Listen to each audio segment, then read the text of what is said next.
Hello everyone. Sorry if I confused you, because I had this set for 3 p.m. my time, but I decided to go 40 minutes early because I was ready and I couldn't wait. Now, I did say in my video this morning over on MichelleAfterDark that I would be live today covering the aftermath, the fallout from the press conference yesterday. And I intended to do that a little bit later. But there is a new search, a massive recanvass of Sebastian's neighbourhood, the whole entire place surrounding where Sebastian lived. Now, they'd gone over it all with a fine-tooth comb. Within the first 8 days, they clocked up collectively 2,000 miles of ground search. Doesn't mean to say they travelled 2,000 miles. It's like each person clocking up how much they'd walked. They had dogs out, of course. We talked a lot about the dogs on this case. They were on horseback. They were on ATVs. There was helicopters, a fixed-wing plane, drones. EquiSearch Midwest has been there. I know Duty Ron had Dave Rader and Twyla Cisco on his show, or released a little bit of a show today. But they've been there for a while. They've been working, actually Twyla has, working with the drone pilots and analysing the data that's come from the drones. We know all about the United Cajun Navy. I'm not going to talk about that too much. However, what I did plan to do, which I'm still going to do in this live stream while we wait for news to come in, I want to cover a segment from Court TV that Vinny Peloton did last night. I also want to talk about Nick Beres' live stream. He did a live stream on Facebook. I want to talk about that. But first, we go to the latest coming out from Tennessee. The Sumner County Sheriff's Office wrote this about half an hour ago. Attention residents and community members, law enforcement agencies are currently conducting another thorough search in the Long Hollow Pike area in reference to the disappearance of Sebastian Rogers, a young member of our community. Despite exhaustive efforts, there are no new leads or evidence to indicate the search will be immediately fruitful. However, we are committed to leaving no stone unturned in our mission to locate Sebastian and bring him home safely. So essentially what they're doing is they're looking for anything that's changed since they were last there. That's not very clear, but that's his Amber Alert. But yeah, let's look at what they're doing so far. So this is some footage. Let's take a look at this. So they're combing through undergrowth. And I'll get the map up shortly to remind everyone of the general area. So the staging centre, the command centre, is at Long Hollow Pike, which is the main road. So Stafford Court leads on to the main road, which is Long Hollow Pike. And the staging area is there at the EMS centre. So that's quite close to Sebastian's home anyway. So they're not just walking the streets, they're doing an exhaustive grid search. So it's interesting that this comes a day after they do that press conference and say they've got nothing further to add. My mic is playing up. Mic better now. I can move the mic closer to me. I'm not playing the audio off this. I mean, there is audio, but it's very low. But if you're talking about this, or are you talking about my mic? Like, we don't need to hear this audio. I'm just showing you what they're doing. Did I see JLR's live earlier? No, I didn't. What was he saying? Per Seth, his searchers found his glasses 1 minute from the Bowersox home. Yes, I'm going to come on to that because I did know that. Is that what JLR was talking about? Yeah, Seth was on a channel last night. I haven't listened to the full thing. It's a channel I'm not familiar with, and somebody's just going to have to remind me what the channel's called. But I did listen to a little bit before I went to sleep last night. Anyone check the SO register for Tennessee? Yes. The closest SO is 1.5 miles away.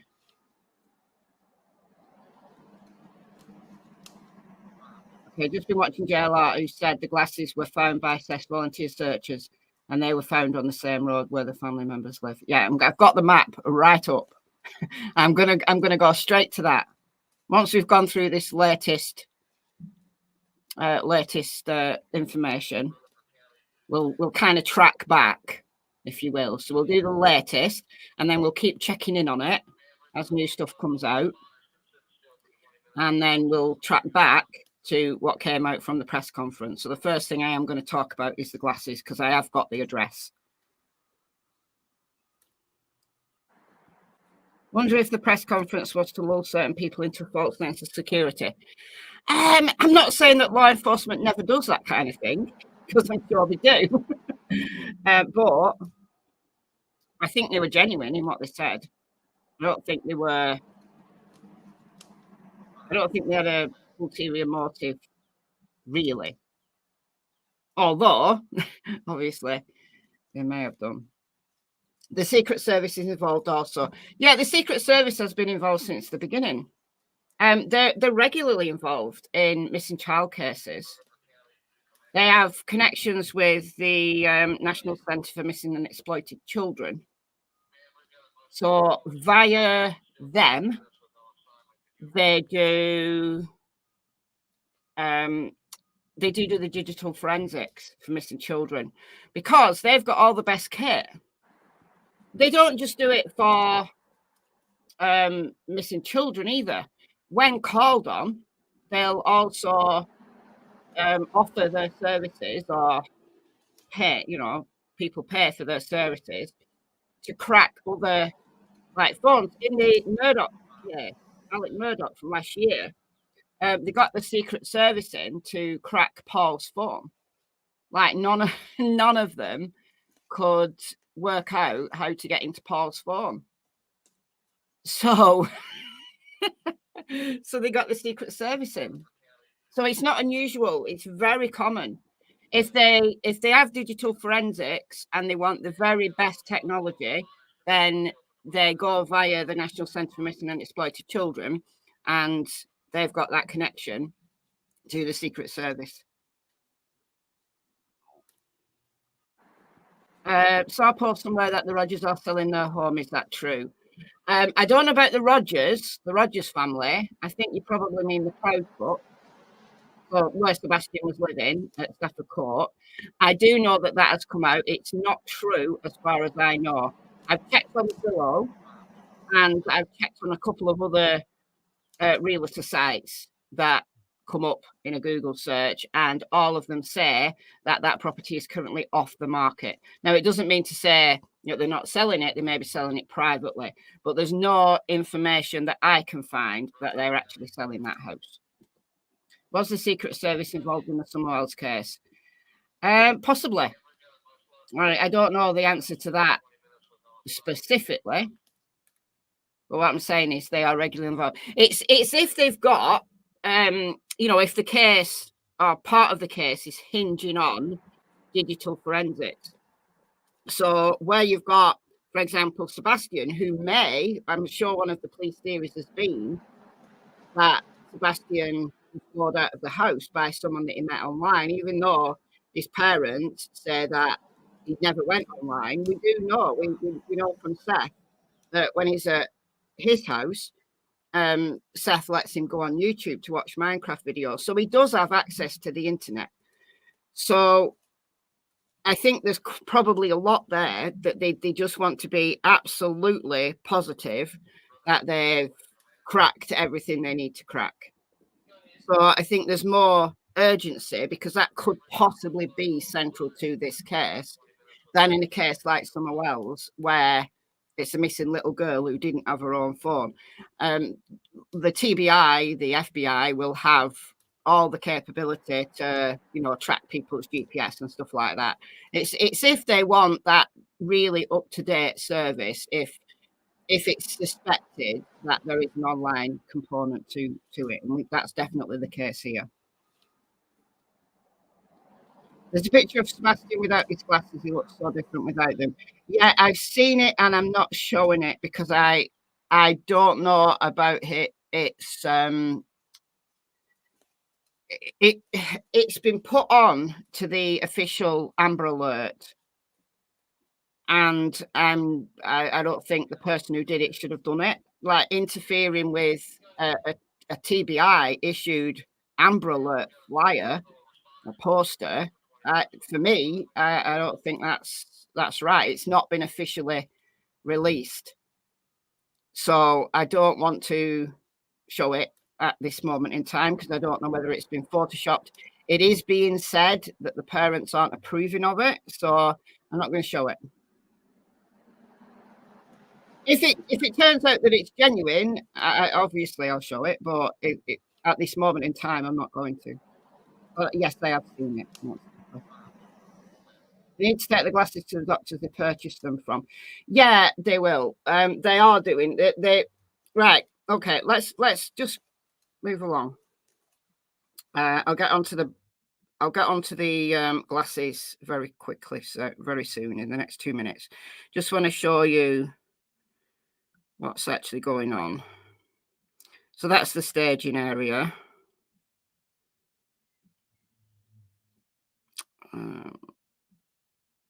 Makes me think the glass Jennifer. Glasses could be Sebastian's. All right, okay. Cool. Good for you.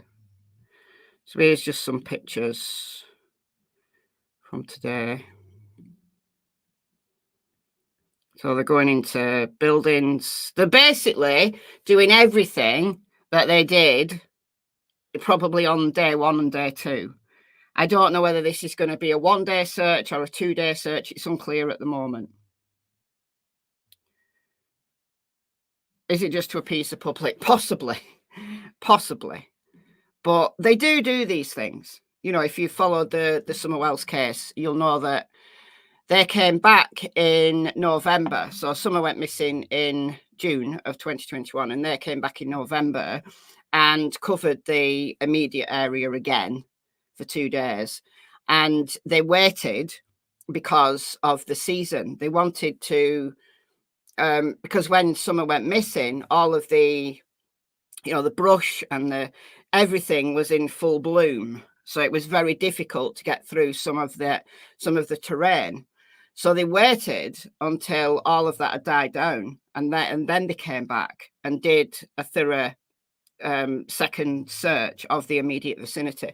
So this is what they do. So it could well be it's an interesting time, and it could well be to appease the public, or it may be something that they were planning on doing anyway. I'm surprised though. I'm surprised that they've done it today without releasing it. Maybe they had it planned and they didn't release it yesterday with the presser because they thought they'd just get inundated with people like camping out waiting for them. So maybe they've done it this way for a reason. All right, there's an interview with Nick Beres that I just want to play. It's literally 2 minutes. If I can find it down this thread. So what's JLR saying here? Seth Rogers spoke on a YouTube channel called, oh, thank you, JLR. Nova City. Discussed that the glasses were found at 210 Hutch. We'll go there. I've got that in the background. Do they belong to Sebastian Rogers? This is where it gets fishy because it's round the corner. It's literally round the corner from Sebastian Rogers' grandma and step grandpa. So Chris Profoot, so step grandparents. Chris Profoot's mother and her husband live round the corner. So it concerns me that those glasses were found there. I hope I've got a frozen screen of her. I don't have on my end. Must be just you. Mercury girl. Everything's fine for me. Could somebody else let me know if they're frozen as well? But anyway, I'll carry on. Not frozen, thank you. Okay, so I hope that these glasses aren't planted, that somebody's trying to direct the search away from where they should be searching and to the bower socks. That would be really silly and possibly criminal and obstructing an investigation. So obviously we know what Sebastian's glasses look like. I hope that somebody didn't go and buy a pair of glasses to plant them. I hope not. They will know, obviously, once they're tested. They'll get the prescription, and also they'll be swabbing it for the DNA. They may or may not find DNA on it, because obviously glasses are very close to your skin. Even if they've been, I mean, I can't imagine that they've been lying there for 4 weeks, 5 weeks, because they're in the middle of a street. So for me, it seems very suspicious that a pair of glasses just turns up round the corner from the Bowersock's house. That doesn't make sense to me. It does feel that these are a silly plant. So they're meaning it. Look at it. They've got boats. They'll be going in there. There's a creek that ultimately feeds into the Cumberland River. Now, I can't tell on the map how deep that creek is. It's called Drake's Creek. But obviously there's various ponds and pools and things that they'll want to check again. So they're meaning business, and there's a lot of them out there. Look at them. All that. There's a lot of them out there. So this clearly was planned. Like, they would have known yesterday at the presser that they were going to do this today. To have brought all of these guys out, you know, early in the morning with, you know, it's not that they've got new information, they say at least. The Profit could have even planted them. That's a good point. EcoSearch has been there for a while. Twyla Cisco has been working with the drone pilots to analyse the footage. Yes, couldn't Sebastian's ophthalmologist? Yes, they will know what Sebastian's prescription is, but it would be better to get DNA. All right, I'm going to play this 2-minute clip, and then we'll get into the glasses and where they were and everything. Underway as we speak this morning to look for Sebastian Rogers. Nick is live in the 5 Alert Center. And Nick, you have some exclusive details on what you've learned is a large new response by professionals with boots on the ground looking for Sebastian. That's exactly right, Amy. Yes, this coming to us one day after authorities told us in a news conference that they would renew that search effort. True to their word, it is happening this morning, all right? Now, we know that there is a staging area as we speak right now across from Shackle Island Volunteer Fire Department near the Hendersonville neighborhood where Sebastian disappeared more than 5 weeks ago. Now, I'm told dozens of professional searchers have been called in by Sumner County EMS to canvass the entire area. We're talking a 6 to 10 mile radius. It's been covered already before. We're talking sheriff's deputies, firefighters, and more coming in from counties across Middle Tennessee to help this morning. So far, I know that we've heard reports of seeing several officers, 2 boats, utility vehicles already in the staging area. The plan is for them to recanvass an area that's already been covered. And here we have video just into our newsroom of that staging area. There's the officers there, and then lots of vehicles on scene. They're going to be looking for anything that was perhaps missed during the original search or maybe something new that's appeared over the past 5 weeks. Again, you just saw there one of the boats or the cruise ships, or no, actually, there you go. You see right now some of the rafts being brought in by trucks, and a large response here coming out. Now, this, I want to make the point, is not in response to any new development or something they're checking on. This is just a continuation of the search effort. It's going to be an organized grid search by professionals. Residents in the neighborhood certainly will see these officers today out walking around the area. It's expected to take all of today, maybe into tomorrow and beyond, depending on how much ground they covered. The concern was what the weather would be like this morning. But as you see, we do have a crew on the ground right now. We'll be following along with them, but a very large new search effort for Sebastian Rogers underway as we speak in the neighborhood. More details to come. Okay, so that's what we know today into tomorrow, possibly longer. I'm wondering whether they knew they were going to do it today. They obviously knew they were going to do it today. All of those people coming in from loads of different agencies, there's absolutely no way in the world they've just decided to do this off the cuff. Like somebody had a bright idea like early this morning, like they couldn't sleep and they started ringing around. No, that's not how these things work. Right, this was very planned.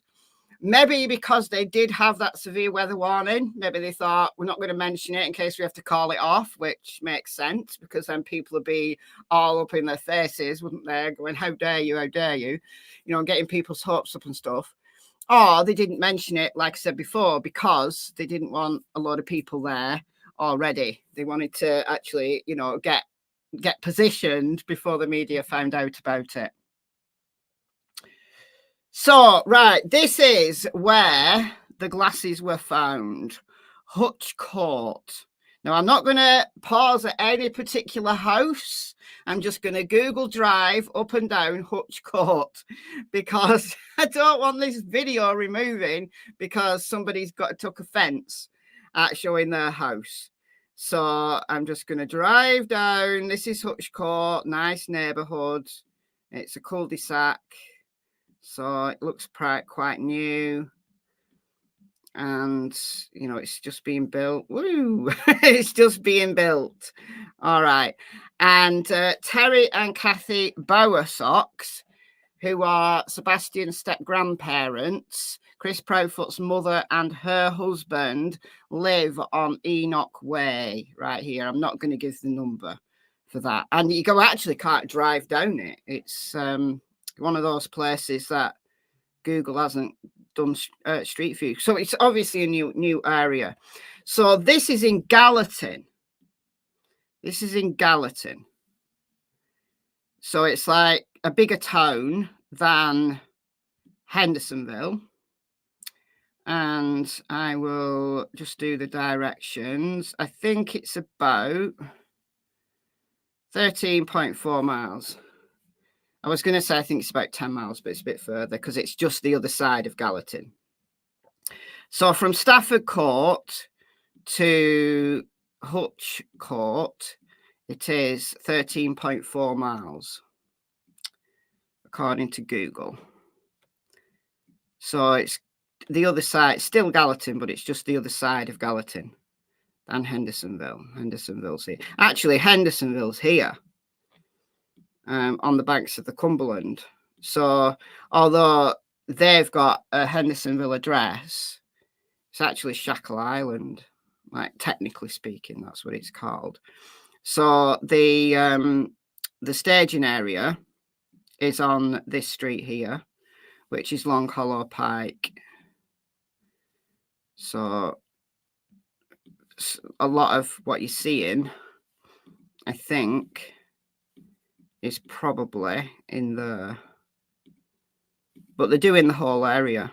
They're covering the whole area.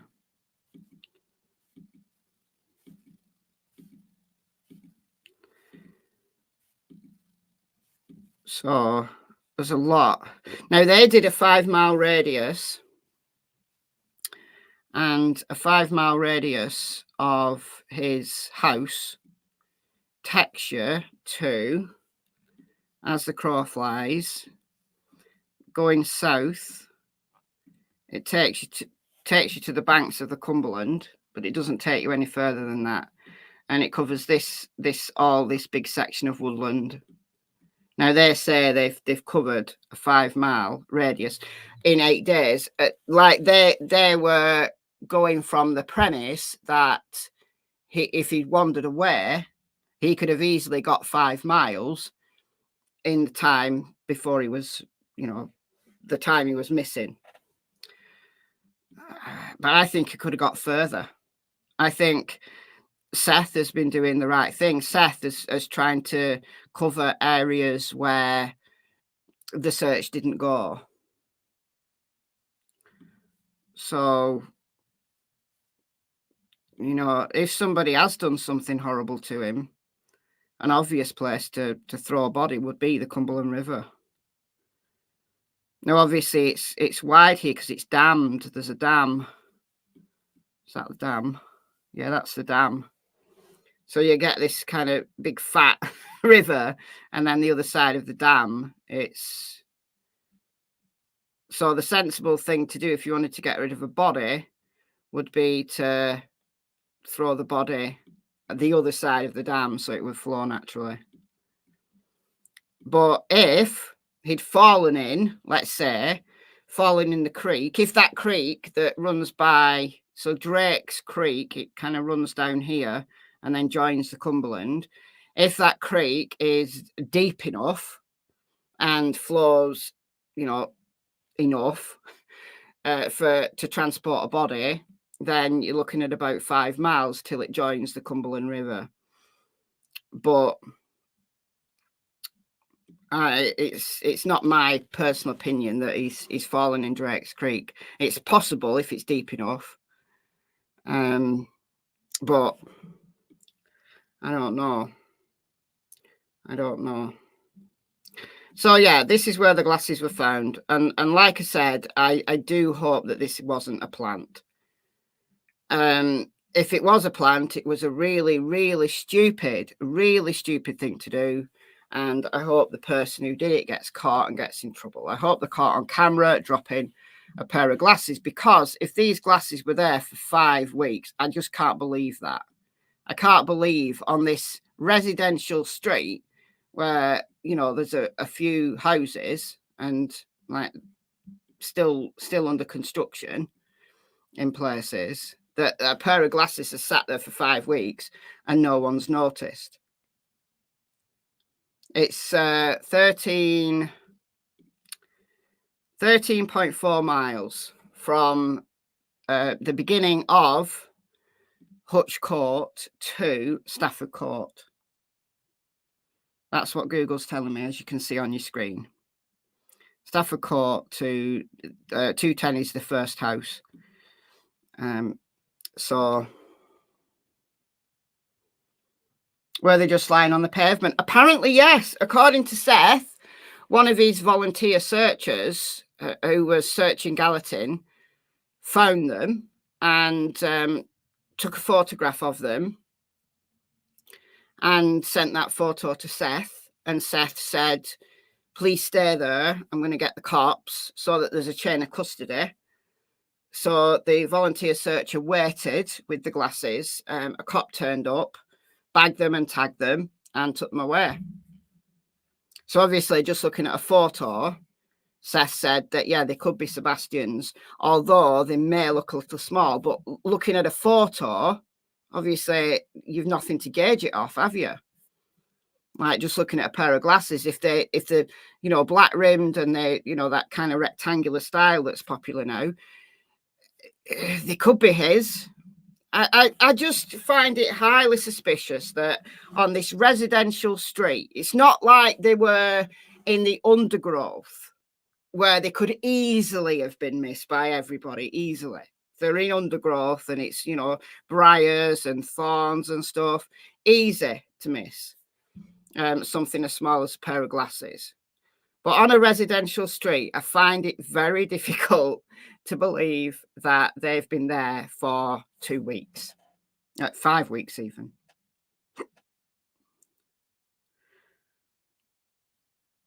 Could he have dropped them when he was being transported to another location? I mean, anything's possible. Anything's possible. I feel it's suspicious. And if they're not Sebastian's glasses, then it's my opinion someone's planted them, either to get the Bowersox into trouble or to direct people away from the real area that they should be searching. Something suspicious. I'm not really entirely sure what would be on someone's mind who would do this, like who's ridiculous enough to obstruct justice in this way. Red herring, yeah, to obstruct justice by planting evidence. So please don't do that. If you're planning on trying to get the Profoots or the Bowersox into trouble by planting evidence in their neighbourhood or whatever, even if you don't like them, even if they've been horrible to you, please don't do it. Please don't do it, because it ultimately it doesn't affect them. All it affects is the search for Sebastian. It takes resources away from the actual search for Sebastian Rogers. So please don't do it. Could have done it to say he was there. Was he there though? Why would he be there? What? I mean, yeah, I know it's around the corner from the Bowersox, but I don't know. All right. Because we've been told that no one's been cleared. We've been told no one's been cleared. If you saw my video this morning over on Michelle After Dark, I played the extra clip. So this is Nick Beres's Facebook. I'm going to play this live stream next, which is 21 minutes. But before the press conference last night, as presser, he played a minute of a meeting with, this is Eric Craddock, who's the chief deputy at Sumner County Sheriff's Office. So we had a meeting with him. Now on News Channel 5 Nashville, they played a little bit more. Nick Beres did a segment and they played a little bit more. I wish they'd just show the full interview. I can't stand it when news stations do this. Like, they put a little bit out in this segment and then a little bit out in this segment, and you end up missing stuff and you don't know what the context was, and they cut people off and then splice things together, and it gets on my nerves when they do that. I wish they'd just release a full interview. Yeah, if you do the segments first, but then release the whole interview. Because I was waiting. When Nick Beres interviewed Seth Rogers, I was waiting for them to release the full interview, and they never did. So we may never see the full interview with Eric Craddock. But yeah, so on Michelle After Dark this morning, I went through and commented on the that news segment from News Channel 5. But Nick Beres was on Court TV. So I've also got Court TV up in the background, but I don't want to play Nick Beres because Nick Beres just said to Vinnie Politan what he said in his own news reporting. But I want to play this from the United Cajun Navy. I've been critical of the United Cajun Navy, so I feel it only right to play the other side. Not that I'm warming to the United Cajun Navy at all.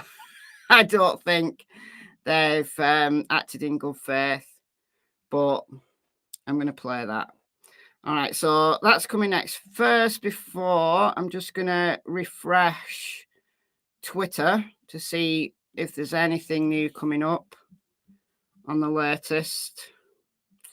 Oh, breaking. The glasses are not related to Sebastian.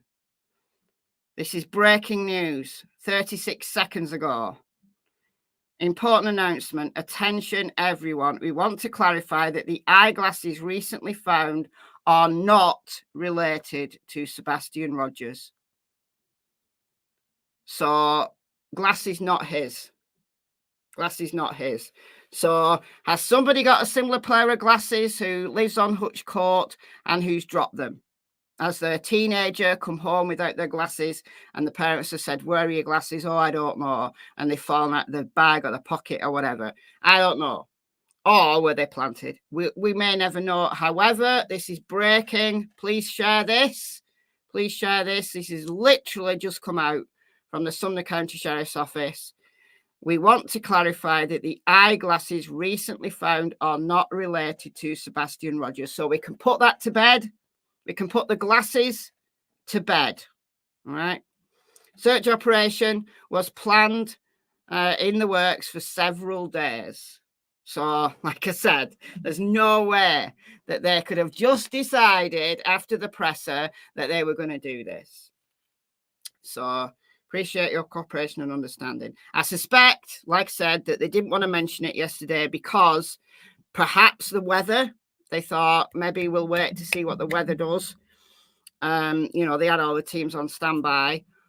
Or they didn't want to say it because it would have generated a whole bunch of publicity. There'd have been journalists from all over Tennessee. There would have been YouTubers there. There'd have been all sorts of people there waiting for them, and probably getting in the way of their staging area. It's obviously good that all the media are covering this, and I know there'll be YouTubers who are in the area who will be there, just hoping that the media stay a respectful distance away and that YouTubers stay a respectful distance away. Obviously, I'd like to see the footage, you know, if people are filming the footage of searches, that's great, but just don't get in the way. Don't get in the way. This is too important to get in the way of. Okay. Climbing through thickets and along creeks as a massive search for Sebastian Rogers continues. I so wish I lived in Tennessee. I'm going to tell you, I so wish I lived in Tennessee because there's so many cases that I cover from Tennessee. I want to live in Tennessee because me and Cassie would be brilliant. Because we're used to, where I live, we're used to climbing through thickets and along creeks. That's what we do. That's what we do on a daily basis. So, Michelle is moving. You heard it here first. Yeah. Well, am I moving? No, I mean, my heart wants to go, but my head says, no, I don't even know if I could. I don't even know if I'd be allowed to because you have to get like, and I'd have no money. Like I'd have to literally sell everything here in the UK to even afford to get there. Trade homes with me. Just take a holiday. Yeah. I'd need Cassie there though. Like, what use would I be searching without her? Tennessee isn't ready for me. And also, we're not used to poisonous snakes. Like me and Cassie have been, you know, brought up in a country where we do have one poisonous snake, the adder, but they're very shy and they'll run from you quicker than you run from them. So I've never actually seen an adder in the wild. Never seen one. We do have them. And I think the last time anybody died from an adder bite was like in the 1970s or something. So they're not, they do kill animals. They can kill small animals, obviously. But we're not ready for like copperheads and stuff like that. We're not ready for that. Not that I dislike snakes. I like snakes, but I'd be there trudging through the undergrowth like I do here. And just not even think that there would be snakes or bears or stuff. They smell like cucumbers in the wild. Okay. All right. All right. Hold on. Oops, what's going on here? Don't want to do that. Okay. Let's have a look if there's anything else. Live on scene. Who's there? Don't know who that is. I'm imagining that there'll be quite a few YouTubers there. who were in the area. Nerdy Addict says, significant search underway. Oh, I don't want to put like, okay, so Lauren Collins is reporting, confirming Seth Rogers. We are about to record Nancy Grace. So this is one of the researchers for Nancy Grace. Did in fact want this picture of Sebastian Photoshop. Oh, okay. Okay. Confirming Seth Rogers, we are about to record Nancy Grace, did in fact want this picture of Sebastian Rogers photoshopped so people could see what he looks like without glasses. Okay, I can show this now then. So that's the photo that somebody put on the Amber Alert. And I didn't want to show it because it had been said that the parents didn't agree, but now Seth has confirmed that's the picture. So it is photoshopped. However, it's what Seth wants to show Sebastian without his glasses. So even though we know that those glasses weren't Sebastian's, it is possible that Sebastian is out there without his glasses. He may have even taken his glasses off to go incognito. You never know. You never know. I'm just holding on to any hope that I can that he's still out there, and he's out there of his own volition and he's keeping himself safe. That's what I want to believe in my heart. That's what I want to believe.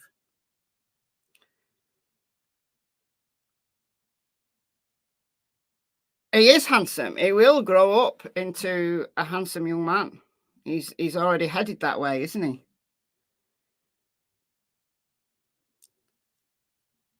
Can he get by without specs? His dad said that he does have bad vision, but I would imagine that kind of just walking along, it's not like he's legally blind or anything. He probably needs them to read or maybe, watch something on a screen, but just kind of walking along or just hanging out, he probably doesn't need his glasses. Does he take any medications? He does, apparently, but the parents won't say what those are, so we don't know. What we do know is they're not life-threatening medication, so it's not like he's diabetic and he'll die without insulin or something like that. So, why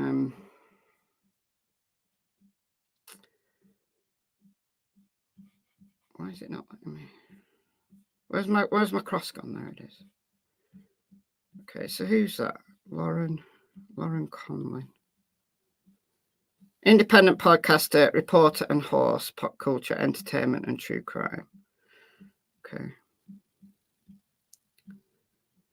We're just about to record Nancy Grace. Did in fact want the picture of. Seth needs his own YouTube channel.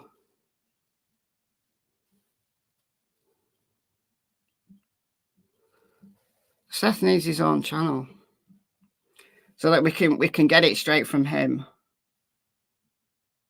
He probably doesn't have time for a channel, does he? All right, let's while we're waiting for more information to come in, I want to play this from Nick Beres because it gives us more context to like the news stuff that he's been talking through. So it's 20 minutes. I'm going to let it play through. Some of you may have seen this, some of you not. Obviously, when it gets to the part about the glasses, I don't know how much he mentions, but we know the glasses are not Sebastian's. So I'll keep reminding everybody because there'll be people coming in who are still talking about the glasses, but it has been confirmed by Sumner County Sheriff's Office that those glasses are not Sebastian's. No, Seth isn't a big user of social media. He's become a big user of social media. So, all right, let's put the... But earlier in the morning... all right, good evening, everyone. Nick Beres coming to you. It is Tuesday night, coming to you from Nashville. Just finished doing a quick hit with Court TV, and now said that I'd rather now join you, the followers who have been paying so close attention to this, especially locally, but across the country, Facebook Live, to talk about some of the new developments. I try to go live whenever there are new developments, as we did in the Riley Strain case. Don't really have anything new to share with you on that, though I think I will later this week. And of course, Sebastian Rogers, which case does continue as they work to explain where he went and find Sebastian Rogers. So many of you, if you were paying attention today, saw that there was a news conference held by investigators. Basically, Eric Craddock, Chief Deputy with the Sumner County Sheriff's Department, he was there to kind of guide us through what they're doing from the investigative side at that level. Also, Susan Nyland with the Tennessee Bureau of Investigation was there. Also in attendance, but not talking, was Ken Widener, the EMA director, and basically filling us in on just the very latest on the investigation. I should also say that that news conference came later and was relatively brief, but earlier in the morning, Eric was kind enough to grant me an exclusive interview one-on-one where we sat and talked about a number of things in the case beyond what you heard in that news conference, which I shared here streaming live. So I can talk a little bit about that, but I'll hit you on what the significant maybe points were today. First, let me say, a lot of people asking, well, why did they do a news conference today? And maybe some people were a little disappointed, like they're holding a news conference, there must be something really big to announce. And there wasn't. I think what law enforcement decided was there had been, let's face it now, 5 weeks, more than 5 weeks since Sebastian disappeared from his home in Hendersonville, Tennessee. And in that time, at least the last 2 or 3 weeks, there had been no more news conferences. And with good reason. They didn't have anything really new to report, and they're spending time doing the investigation. So there was nothing really new at that point. But in that vacuum, the rumors on social media have run wild, absolutely wild. And to hear Eric Craddock say, absolutely nothing of value has come from the speculation, rumors, and frankly, I've seen some of it, pure garbage that's on social media that people run with and are making claims about. A lot of it is flat out fiction. A lot of other stuff there are theories, and you know what? We all have theories, and I guess I can live with that. A lot of other stuff is making accusations with absolutely no evidence or proof, which is simply not fair. And then part of that is those who continue to say, oh, it's got to be the stepfather. It's got to be the mom. I mean, it just can't not be them. Well, wrong. There's no evidence linking them, okay? But I will say this. I had heard the stepfather say on more than one occasion that authorities had met with him and said he had been cleared. He had been cleared, meaning that there are people that had been cleared entirely of any possibility of suspicion in this case. Today, in definitive terms, Eric Craddock told me absolutely no one has been cleared. And he followed that up, though, by saying there is no evidence right now of foul play. And he said that all of the stories coming from the parents who have fully cooperated have checked out. And there's no indication that they are involved. But for anyone to say they've been cleared is simply wrong. And I think it would be ridiculous for law enforcement at this stage in the investigation to say anyone has been cleared. So that is simply not true. But on the other hand, that does not mean anyone is guilty, and it doesn't mean the parents are in any way. As he said, at this point, no evidence of foul play, but keep in mind, again, they are not ruling that out. All right, what else did we learn today? We learned, and I thought this was interesting, that they learned that within the past few days, and I didn't get the details of exactly how or where, a pair of eyeglasses has been recovered, I assume from the neighborhood. And these eyeglasses now are being checked to see if they perhaps were eyeglasses that belonged to Sebastian. We all know, we've seen pictures. So again, just saying, I've put it on the screen as well. It has been confirmed by Sumner County Sheriff's Office that those glasses are not Sebastian's. So obviously, Nick Beres was recording this last night before that news came out. The news came out literally, it was literally breaking news 15 minutes ago. Important announcement. Attention, everyone. We want to clarify that the eyeglasses recently found are not related to Sebastian Rogers. The search operation planned for today has been planned in the works for several days. We appreciate your cooperation and understanding. All right, so just disregard what Nick Beres is saying here about the glasses. I don't think that he talks for very long about them. So I'll just let it play, but just be obviously very clear. We do know for a fact now, confirmed by law enforcement, that they are not Sebastian's glasses. She's been wearing glasses. Now, I'm not sure. My understanding is they may have been found a few days ago. And so for the life of me, I don't understand why it's taking so long to figure out if these are his glasses. That's really pretty easy to figure out, I would think. Show the parents. What do you think? Are these his glasses? Check the prescription. Find out where they're from. Are these his?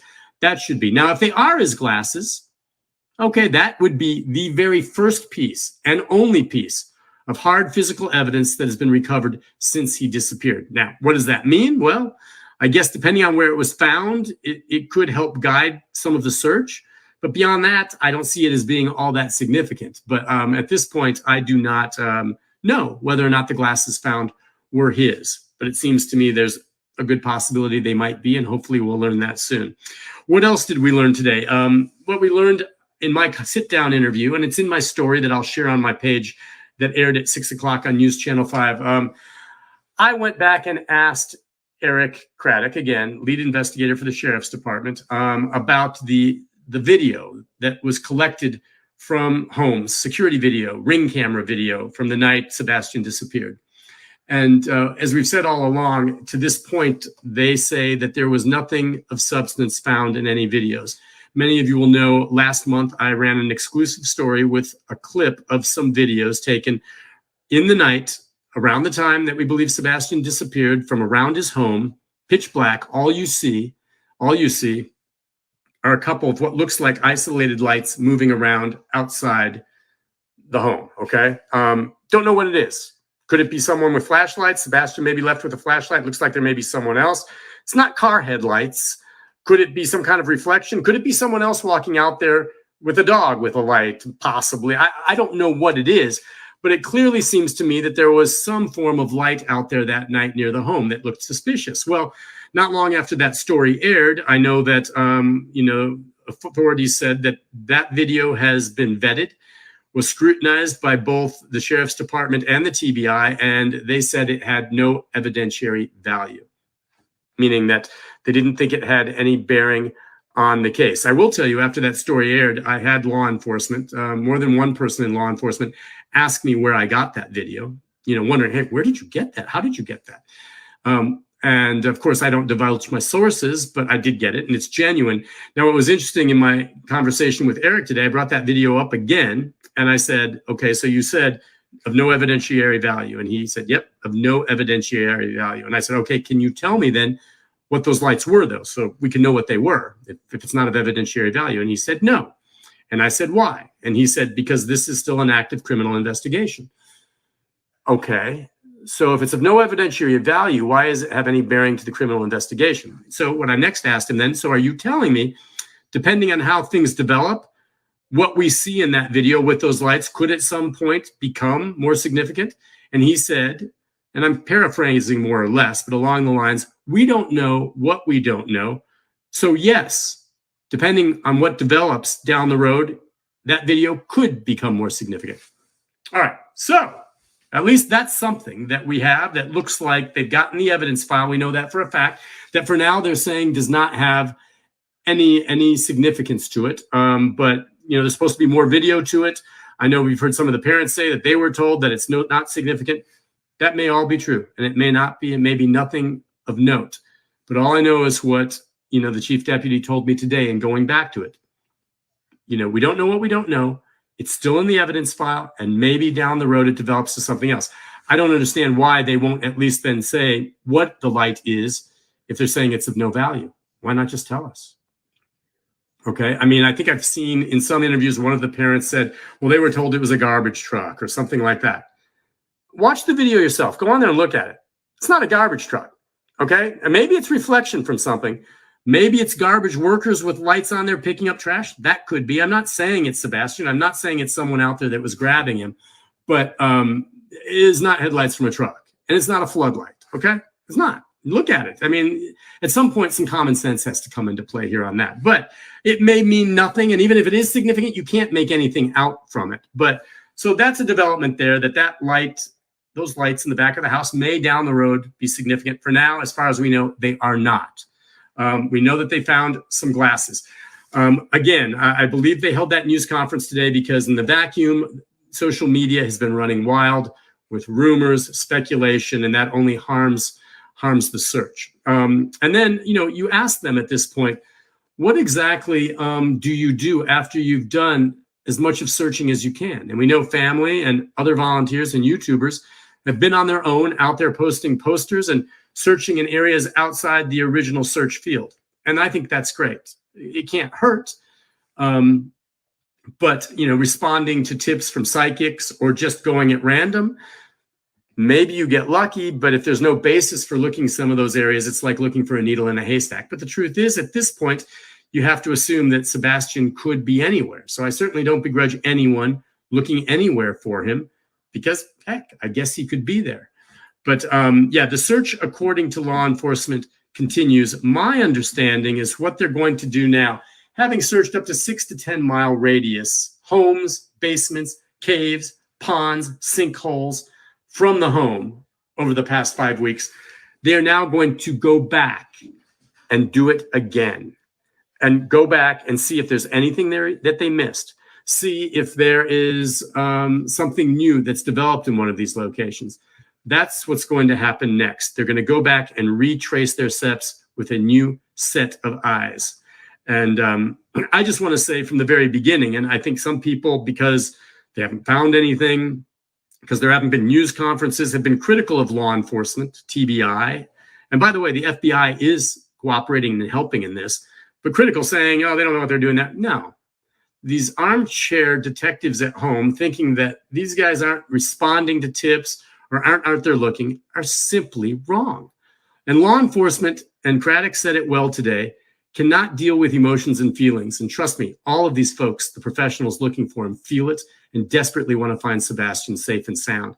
But they have to deal with evidence and facts, and they stick with it. And if they don't have something new to report, they're not going to make something up to pacify some of these folks out on social media that are coming up with things that's just pure garbage. I don't pay much attention to it anymore. I just don't. Some of the stuff that's out there is just sheer ridiculousness, and it doesn't help in any way. But those out there on their own volunteering, looking, the Cajun Navy, and I don't have any more details on some of the controversy around the Cajun Navy, but hey, I don't say that they're any more significant than any other volunteer that's out there looking, but I think they're all significant as added eyes looking and reporting if they find anything. And I think that's fantastic. I hope they continue to do that.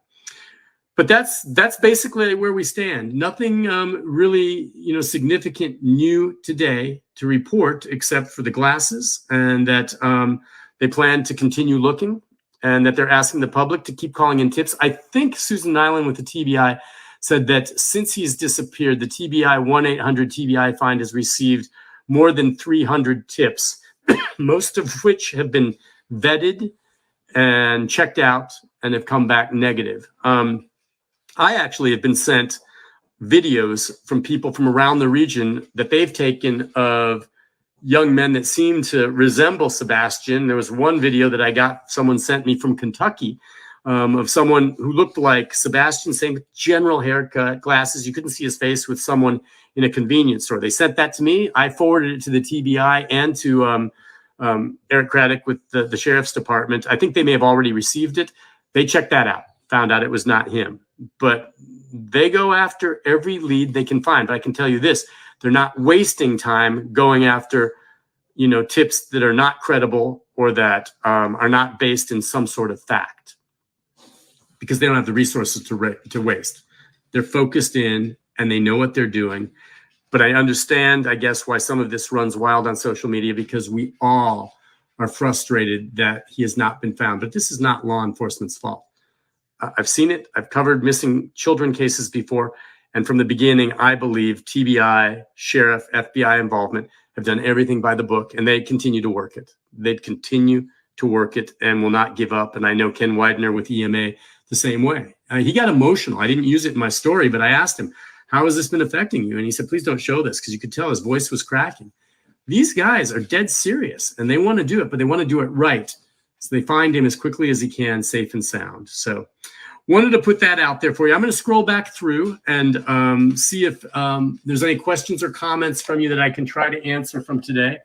And then we'll wrap it up. But see if anyone has observations and a lot.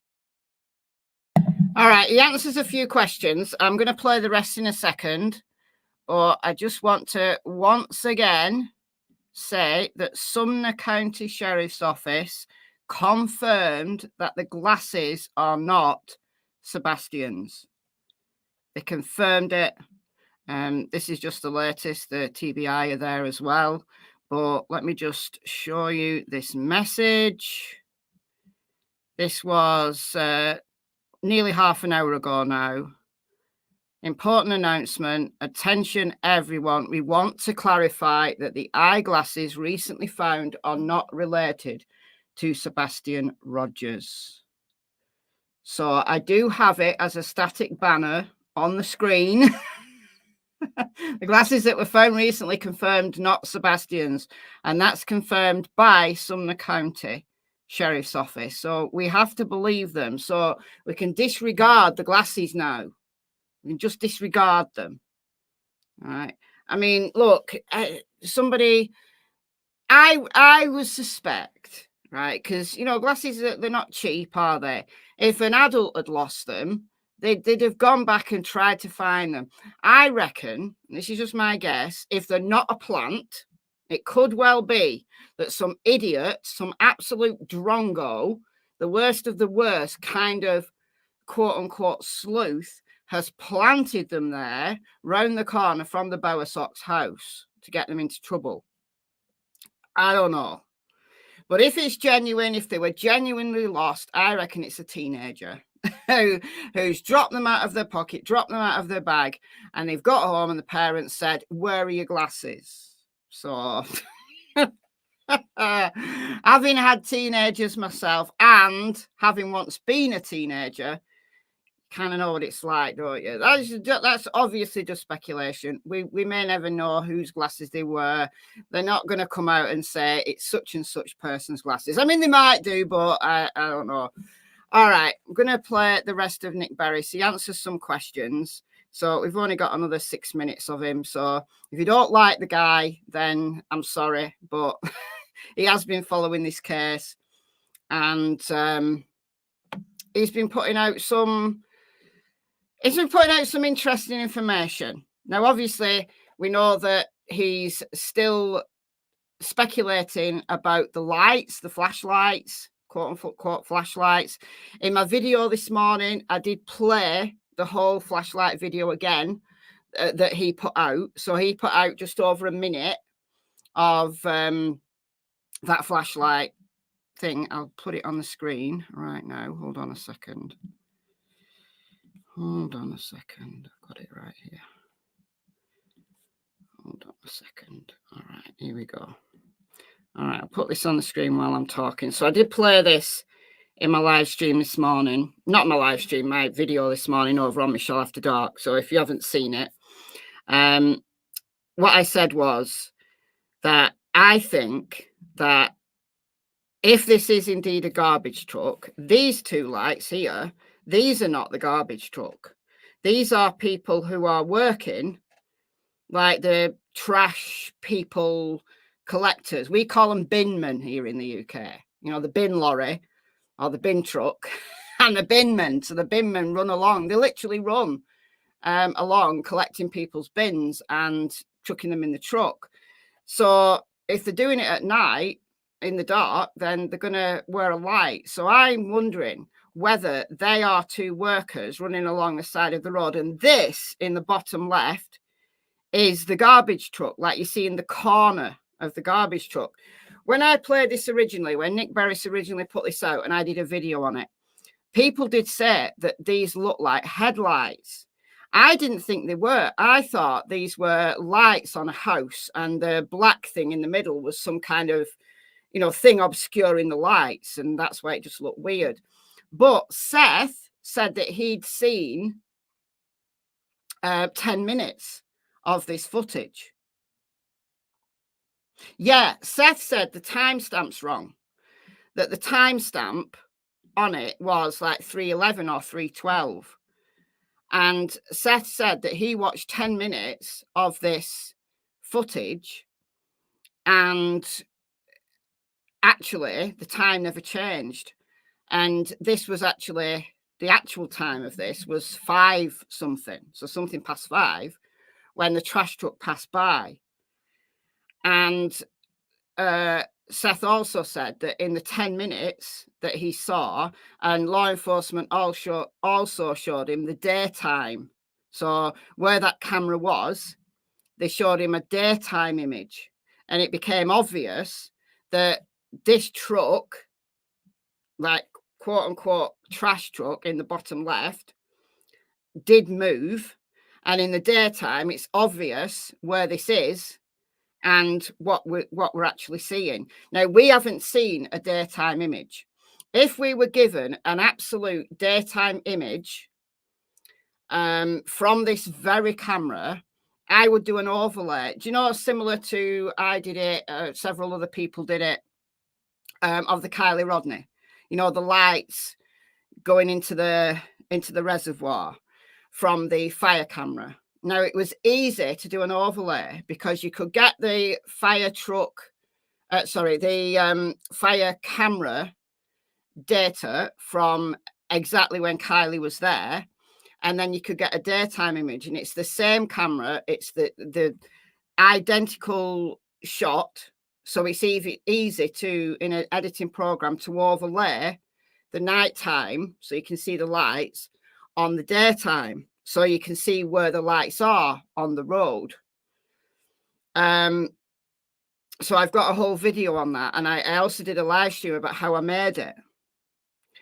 But you can't do an overlay unless you've got an absolutely perfect, I mean, 100% perfect shot from that exact location. So you can match it up absolutely.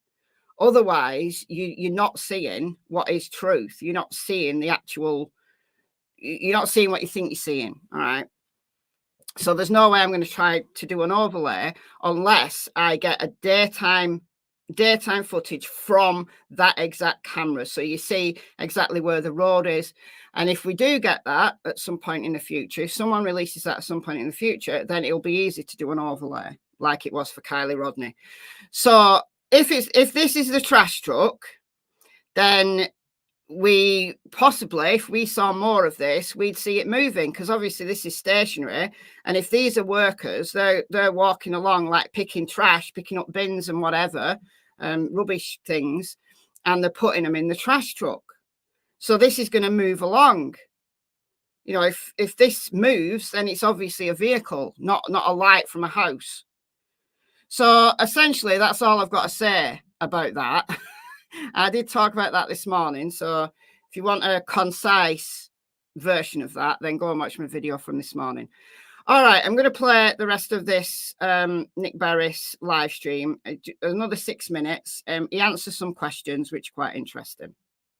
A lot of people following this. And by the way, some questions here I see about Riley, and Riley is going to a question. I'm sorry, I was looking at someone's on about Riley Strain, the continued investigation. And if you're just joining us, Riley Strain, of course, disappeared from downtown Nashville, was gone for about a week, and then his body was found in the Cumberland. There's going to be another development on that before the end of the week that I'll be reporting on, and I'll let you know. They do not know, I don't know, his family does, but I haven't heard what brand of boots or jeans he had on. When his body was recovered, his boots and jeans were gone. And so that's a question. Could they have come off naturally in the river? Sure. But I've had other experts tell me that's unusual. So were they removed by someone? We don't know. That's part of what we're looking into. But I'll have more on Riley Strain's case coming up. But of course, in that case, his body sadly has been recovered. And I mean that we were hoping to find him alive. Of course, Sebastian is still missing. Other people following this from around the country, Illinois and other places, Knoxville. Yeah, nothing significantly new today. I'll vouch for it, but they felt they needed to speak out because we hadn't heard from them in a while.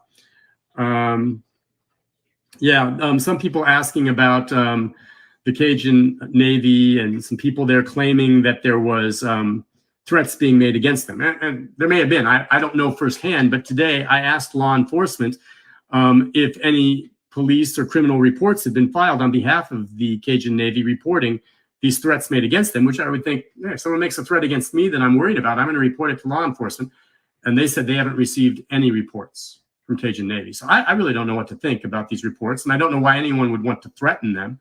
But yeah, I don't have any confirmation of that.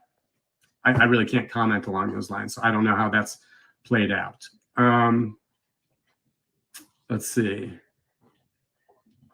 Yeah, I see. I guess maybe they had someone from the Cajun Navy on after me on Court TV tonight and talking about how they've been threatened. All I know is law enforcement said no reports have been made reporting that. And you would think they would report that if there were threats made. And again, I don't understand why anyone would threaten an organization that's just trying to help. Though I think maybe there's been some controversy around, the Cajun Navy.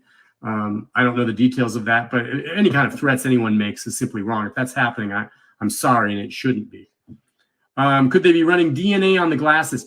Not likely. I mean, they could try to see if there are any skin particles or something like that, but considering the fact that they were just found, they've been out, I believe, probably in the elements for the past 5 weeks, it's highly unlikely there would be any DNA on those glasses they recovered. But you know what?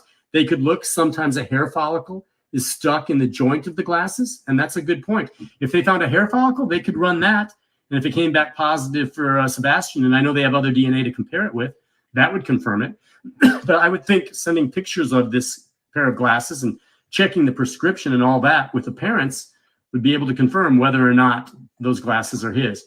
They did not say where the glasses were found or by whom. They didn't say that today.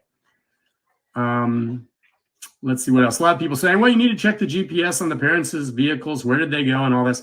Trust me. They've done all that. Law enforcement's not stupid.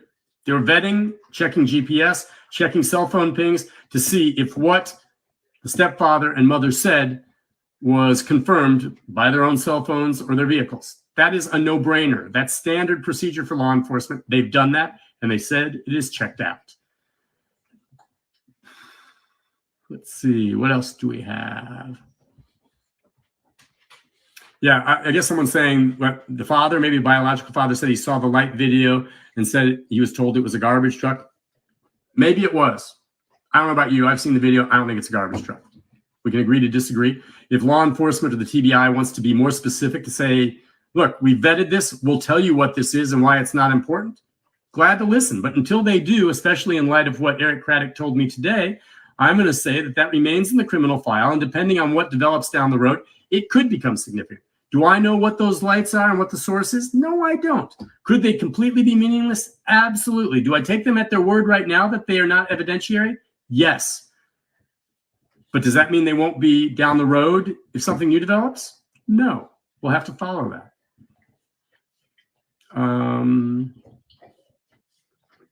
Let's see. Now, I mean, I see someone saying they showed one of the parents the entire video and it was a garbage truck. You cannot see in this video that it's a garbage truck. These lights that are down there, you cannot tell what it is. Now, it's true. What I have, and I do not have the full video, I was leaked a clip of what was said to be the significant portion that shows lights. But what you see in these lights, now, did it come from a garbage truck across the way and somehow this is a reflection? Maybe so. But those lights that you see, what I have, those are not a garbage truck. End of story. I don't buy it.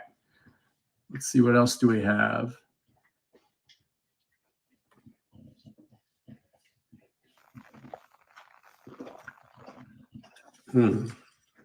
Just looking. A lot of people thanking me for the coverage. Don't thank me. Look, I'm glad to do this. Just voicing my thoughts and opinions and wanting to see what all of you think. And it does my heart good to see how many people are following this. And I hope we continue to share this along these lines and keep the word out for Sebastian until something develops on this case one way or the other. All right, that's about it. What I'm going to do is wrap this up. Just a couple of points worth saying. Again, law enforcement says no evidence of foul play. The parents continue to cooperate. No one has been cleared in the case, however. There likely will be more searches to come. I think some very large searches involving law enforcement, as they're not giving up. I will continue to follow this. We'll check and see what we can find out with regard to the glasses in the next couple of days if they report that information. I'll let you know if I get more details on what those videos are and if it's explained to us that it is indeed nothing. I'll make sure to share it. And like I said, it may indeed be nothing. But as it stands right now, I don't think it's something they've just thrown out of the evidence file. It's still there, and it's there for a reason. Also, just to remind you, we plan on having here another Facebook Live probably later this week. Not only maybe updating you on anything more here, but also I'm going to have some new details for you on the Riley strain case. As you know, we're waiting for the toxicology to come back on him to see just what was in his system when he fell into the river, however he fell into the river. So all of that. Again, thank you all for joining. Share my Facebook page, Nick Beres, NC5. Feel free to message me with any questions or comments. I read them all. I don't always respond to them all, but I'll try. But I promise you I read them all. And wow, there's someone following from Australia, down under, Sherry Patton, a Tennessean. Pretty neat. All around the world actually following this story. And I know all of you, just like me, hoping and praying that somehow Sebastian is found safe and sound. But it's been more than 5 weeks. And that's a tough pill to swallow. We'll keep following it. Everyone, thanks again for joining us tonight. Have a good evening, and we'll talk to you more down the road. Okay, so this is Nick Beres's Facebook page. So I'm going to share this in the chat here. I'll put that in the description box after this live as well for the replay viewers. So that was Nick Beres. He's a reporter for News Channel 5. And he did briefly mention there that there was possibly going to be an update on the Riley strain case later this week. And the toxicology may or may not have come back yet. But if there is, as soon as there's news, whether it's later this week or next week, as soon as that comes out, obviously, I will report on that as well. So there's that. All right. So I've been looking at what's new. And this has come out from the Tennessee Bureau of Investigation. TBI special agents are joining investigators and deputies with the Sumner County Sheriff's Office and multiple trained search teams from surrounding counties in a ground search in Sumner County today as part of the effort to find Sebastian Rogers. So lots of boots on the ground, but they've also got boats as well. So as well as the ground, they're actually searching waterways as well. More info below from the Sumner County Sheriff's Office. Also, now this is related to the photoshopped photo of Sebastian, which we've heard from Seth, like secondhand from Seth, that he wanted this photoshopped image of Sebastian to be released. But the TBI are not happy about it.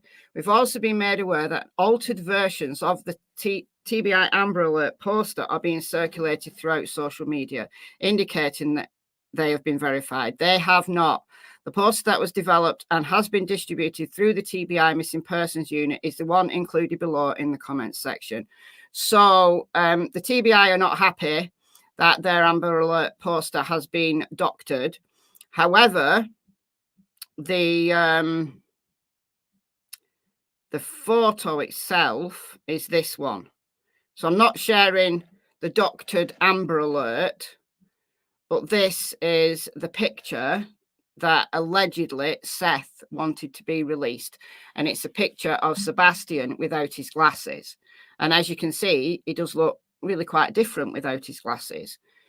So I think it was useful. Thank you, Helen, for the £10. Thank you so much. Pack a case, grab Cassie and get there. Yeah. I don't know how they deal with dogs coming through customs, though, into the US and then back again. I don't know how that would work. Cassie might get stuck in quarantine for 6 months or something ridiculous. So, but according to, what's her name? Lauren Conlin, confirming Seth Rogers, we are about to record Nancy Grace, did in fact want this picture of Sebastian Rogers photoshopped so that people could see what he looks like without glasses. So even though we know now for a fact from Sumner County Sheriff's Office that the glasses that were found a few days ago are not Sebastian's, it's still a possibility that Sebastian may be out there without his glasses. So I think this is still useful to share to get an image in people's minds what Sebastian would look like without his glasses. So even though the TBI are not happy about this new image being doctored and put onto their Amber Alert, I wouldn't imagine that they would be happy. you know, because it's an official release from law enforcement. You know, you can't have people going about doctoring Amber Alerts. That's not right. That's not on. But showing the picture on its own, I don't think is a problem. Okay. If indeed it's true that Seth wants it out there. All right, so let's have a look. What's the latest? Okay, so JLR's reporting. Sebastian's not glasses. Not I can't even speak. The glasses are not Sebastian. So this was this came out from Sumner County Sheriff's Office about an hour ago now. It was absolutely breaking news. When we released it here on this channel. Sumner County Sheriff's Office. Attention, everyone. We want to clarify that the eyeglasses recently found are not related to Sebastian Rogers. Okay, just Googled. No official quarantine for cats and dogs entering mainland USA from the United Kingdom. The entry requirements vary from state to state. Yeah, but coming back should be subject to quarantine. It used to be 6 months because of rabies. We've not had rabies in the UK for many years because of the tight quarantine. Now, dogs and other animals coming in from mainland Europe, as long as they've got a passport, they can travel. My uncle and auntie used to travel all over mainland Europe with their dog. They had a Springer Spaniel.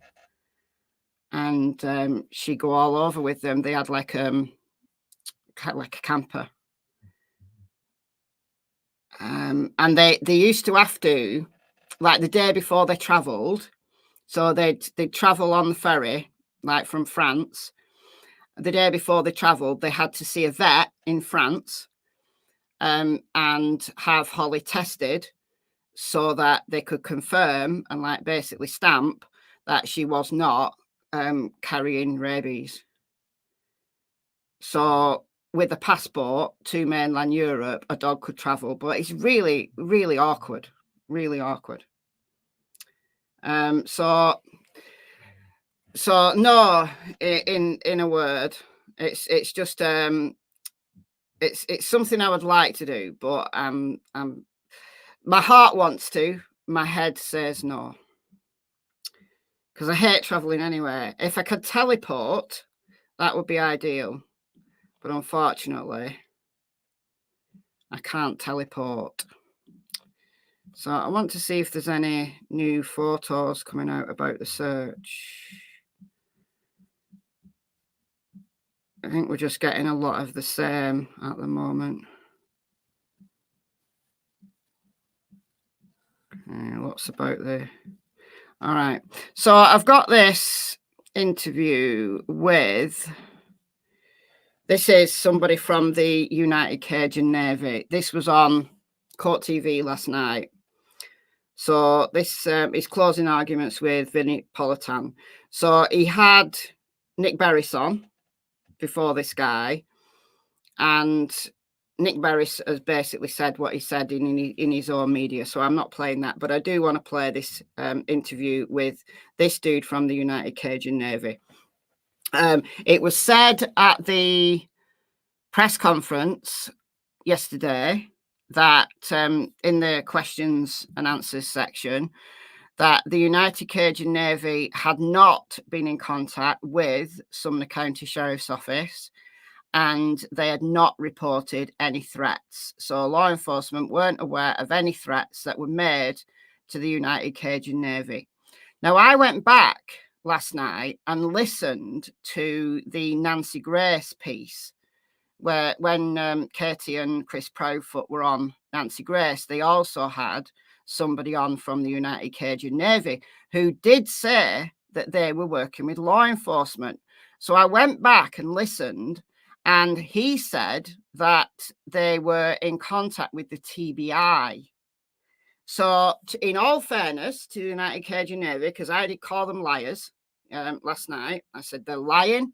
Law enforcement have said that they were not working with them, but it could well be, because I am being fair in my coverage to the United Cajun Navy, not that I like them or anything like that. I've not changed my mind on them. They still give me a a not so nice vibe.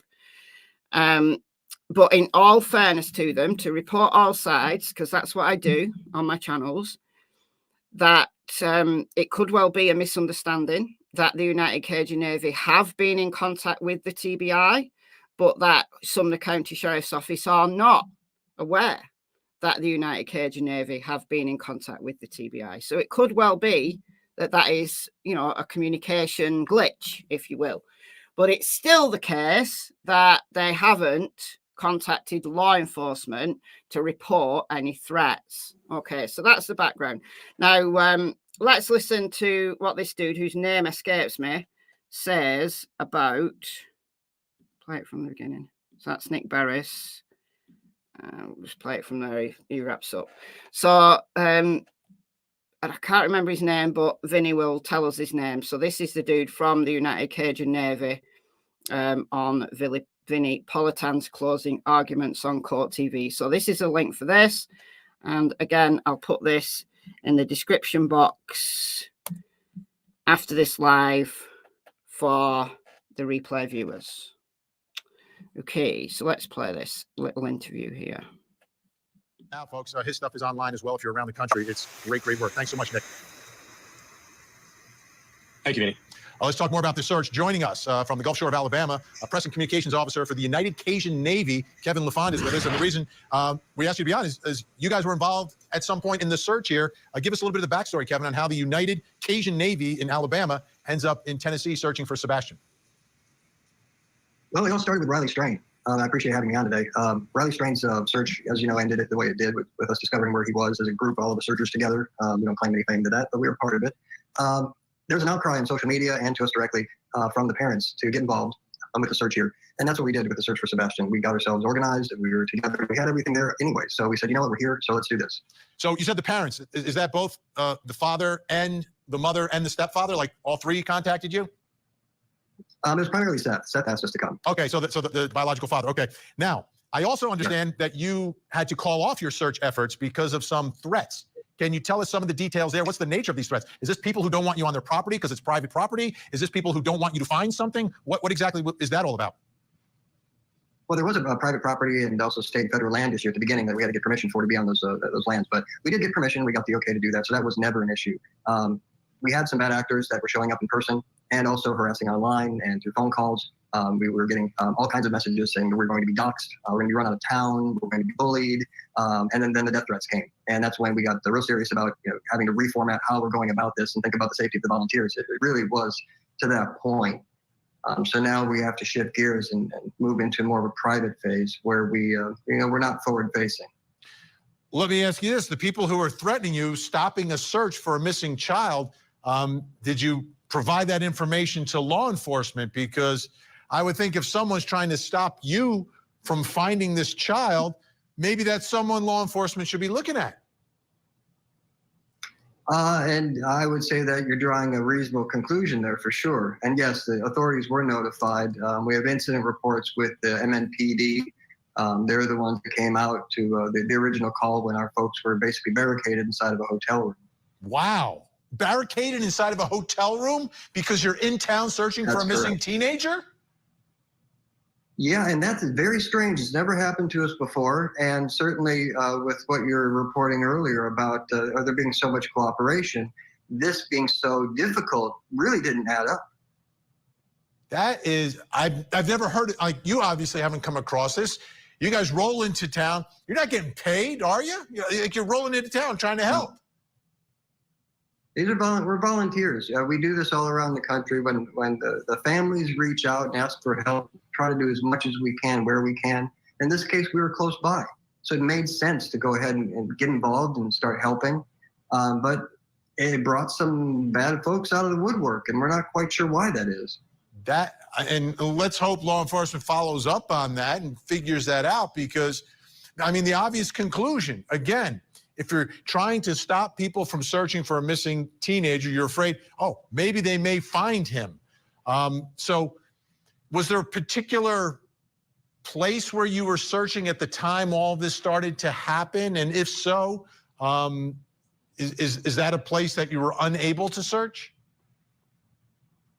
Our searches were hampered is the probably polite way to put it. We didn't get to do nearly as much as we wanted to, but it really didn't matter where we were. It seemed that this trouble followed us.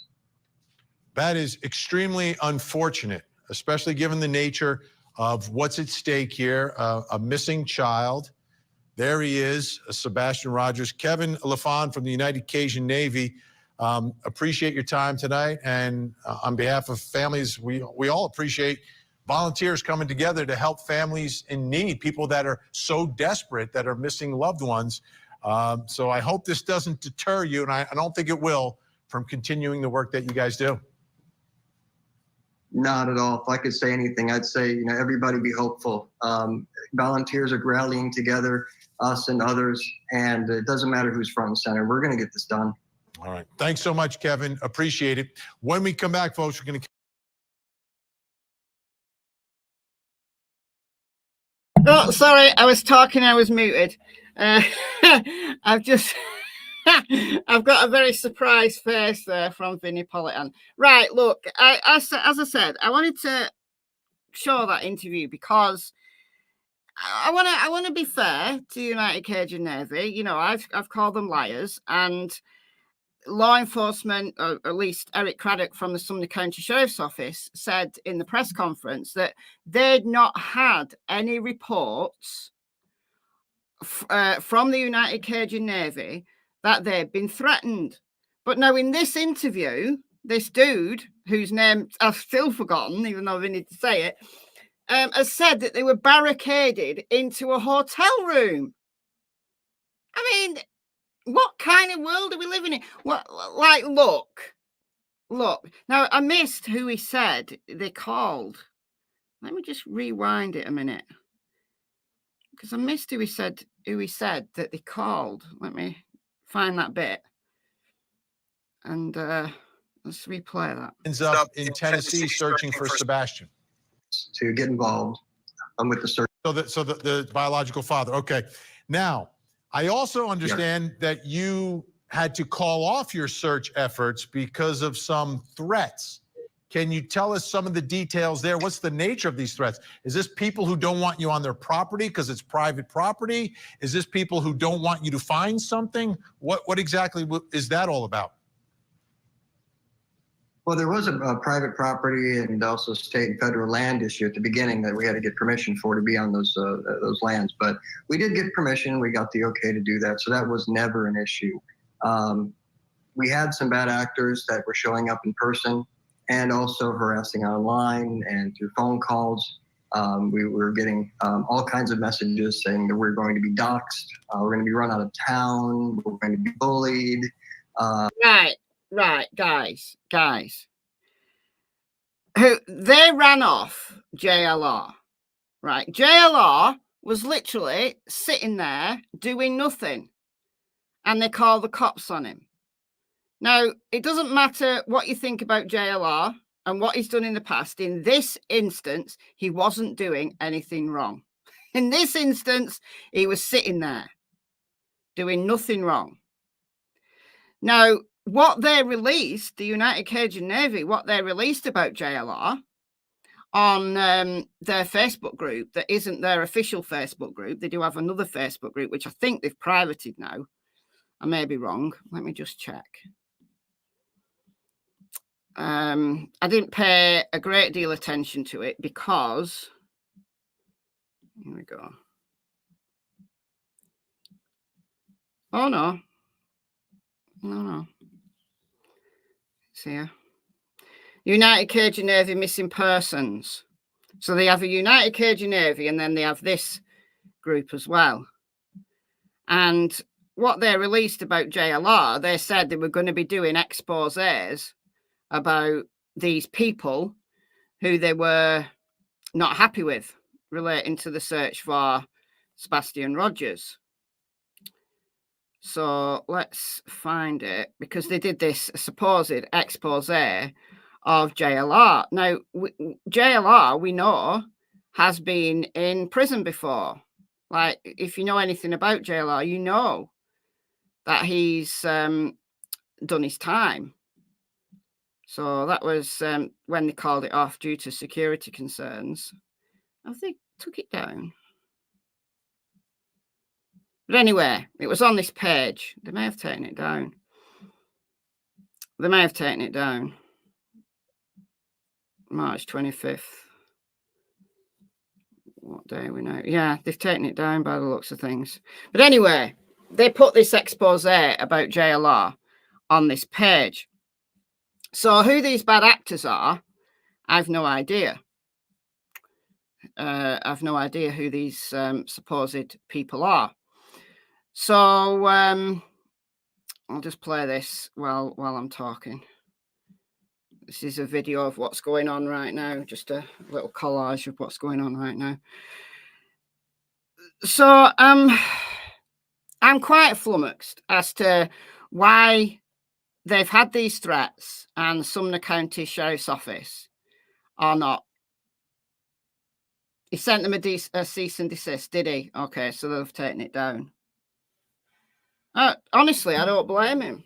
Like he's done his time. We know he's got a criminal past. And I'm not JLR's greatest fan. I have to tell you. I watch some of his stuff. I don't watch others. But he puts the legwork in. He absolutely puts the legwork in. So you can't fault him for that. So I don't know whether it's true that the United Cajun Navy were barricaded into a hotel room, or whether it's an exaggeration. I don't want to think that a search organization would flat out lie. I don't want to think that of them. However, I do wonder. I do wonder. All right, so let's just. And then the death threats came, and that's when we got real serious about having to reformat how we're going about this and think about the safety of the volunteers. It really was to that point. So now we have to shift gears and move into more of a private phase where we're not forward facing. Let me ask you this. The people who are threatening you, stopping a search for a missing child, did you provide that information to law enforcement? Because I would think if someone's trying to stop you from finding this child, maybe that's someone law enforcement should be looking at. And I would say that you're drawing a reasonable conclusion there for sure. And yes, the authorities were notified. We have incident reports with the MNPD. They're the ones that came out to the original. So MNPD, so that's Metro Nashville. So were they in a hotel in Nashville? Because surely the police service that's of that jurisdiction would be the ones that would come out. So were they staying at a hotel in Nashville? Therefore, that was the remit of the NMPD, Metro Nashville PD. Because some of the county is quite rural.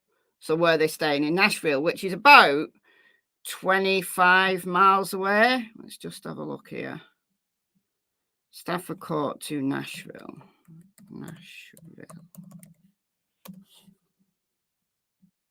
20 miles. 20 miles from Stafford Court to Nashville. All right. So it's entirely possible that they could have been staying in a hotel in Nashville. But we are just speculating on where they got barricaded into the hotel. Because it's what he said. Call when our folks were basically barricaded inside of a hotel room. Wow. Barricaded inside of a hotel room? Got barricaded inside a hotel room. So who would barricade the United Cajun Navy into a hotel room? Or is that an exaggeration? I don't know the answer to that. I'm just giving you both sides. Okay, so there's that. So that's all I'm going to say about the United Cajun Navy. Yes, they did, just to answer some of the questions from the chat. Yes, they will have checked Chris and Katie's car to check the GPS.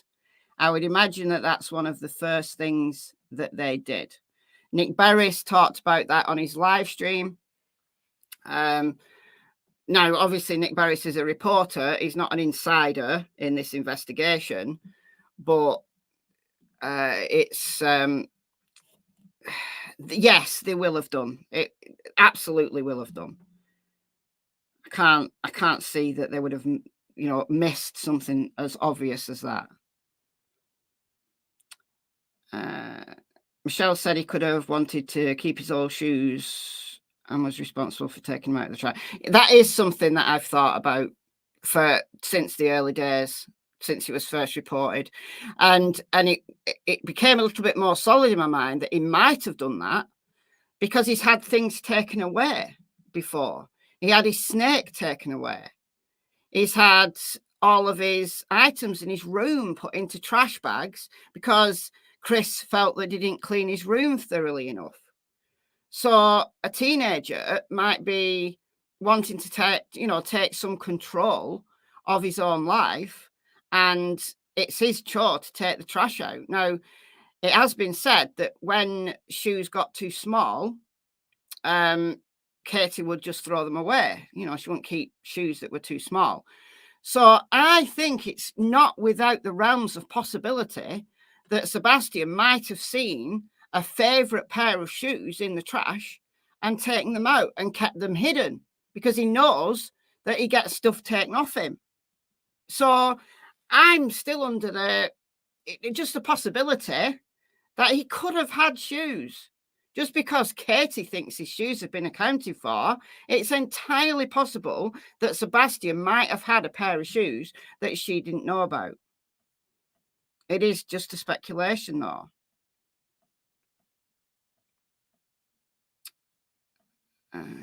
Really hope they've thoroughly searched the area around Volunteer Park at Arrowhead, located between the restaurant and his home. I don't know whether they've searched that area. Seth has been all over the place, so I don't know all the places where Seth has searched. What we do know, this is just on repeat, isn't it? What we do know is that in the first 8 days, they searched a 5-mile radius of his home. So if Volunteer Park is within a 5-mile radius, then you've got to assume that it has been searched by law enforcement in those early days. The search that's going on now is of Sebastian's neighbourhood, and it's basically a recanvass of the immediate neighbourhood. We'll have a look at the latest news in a second. Yeah, we thought things couldn't get any crazier than the Summer Wells case. Well, it just did. It just did. How did we find out about the removal of his snake and his belongings? Chris said. It was Chris. Chris Proudfoot. Chris Proudfoot was proud of taking away Sebastian's snake because he said he wasn't looking after it properly. Sebastian was given his snake because Chris had decided to keep snakes. So basically, when Chris got bored of the snakes, he gave them all away, including Sebastian's. You think you are making Sebastian too clever? I don't think it's clever. I don't think it's clever that somebody would have a favourite pair of shoes and would see them in the trash and they'd take them out of the trash. I don't think you'd have to be like Einstein to do that. So no, I don't think. I think the problem is people are assuming too little of Sebastian. We've been told that Sebastian could play chess and beat grown men. So even though he had problems with communication, he had problems with things like personal space, he had problems with social skills, he was very intelligent in other ways. So I don't think it's a stretch at all to imagine that Sebastian would fear having things taken away because he'd had things taken away before, and stuff that he wanted to keep, he would take them out the trash and hide them. I don't think that's a stretch at all. I think a child much younger than 15 would do that if they had the opportunity. Did I catch the address on where the glasses were found? Yes. I showed the exact road earlier on in this live stream. I'm not going to show it again because it has been confirmed by Sumner County Sheriff's Office that those glasses are not Sebastian's. It's on as the standing banner on the live stream. It has been since that news came out. So it's over an hour ago, and I've showed it several times. I'll show it again in a minute. From Sumner County Sheriff's Office, the glasses are not Sebastian's. So it's irrelevant now where those glasses were found. Unless they were planted. And if they were planted, then that's criminal in itself. It's obstructing justice or something along those lines. He was high functioning, and it would make him very clever, yeah. Yeah.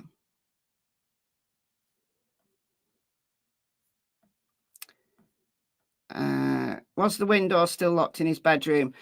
Apparently, yes. Apparently, there was no way he could have got out of his bedroom window. That's just from Katie, though.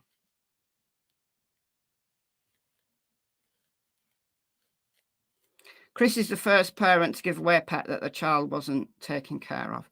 He's probably not the first parent to do that, no. But I'm simply saying that Sebastian would have been upset, like any child would be, if someone gave their pet away. And also, we've heard from Chris that Chris would bag up and put in the trash things that were in Sebastian's room if he felt that the room wasn't clean enough. So whether you believe that to be a useful way of disciplining a child or not is irrelevant. From Sebastian's point of view, it would make him afraid of having things taken away. And therefore, he might keep an eye on the trash, as that was his chore, to make sure that stuff wasn't being thrown away and that he'd take it out if it was. That's my point. That's looking at it from Sebastian's point of view, not from Chris's point of view.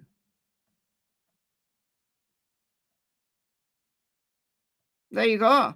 Got my non-verbal autistic grandson a tablet at the age of 5, and he figured out how to download a music app and play his favorite song. There you go. Kids are brilliant with tablets and phones and stuff. I mean, like 3-year-olds can operate an iPad because they're easy. They're logical.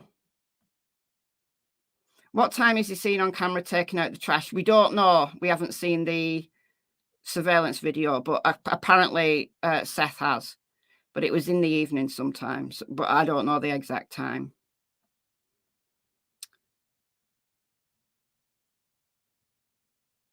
So, yeah, I do, Alyssa. Still think he was getting online somehow. Yeah, I do. The parental controls, they can be got around. So you might think as a parent that you've got your kid's phone locked down and they just find a way. All you need is a password. All you need is a password to completely disable parental controls. That's all you'd need. And there's probably other ways to get around, certain things rather than unlocking the phone completely. So this is SF Investigates, who's called Steve Fisher. So just saying that the search continues. United Kyrgyz Navy releases statement after threats. Oh, okay. Let's have a look at this.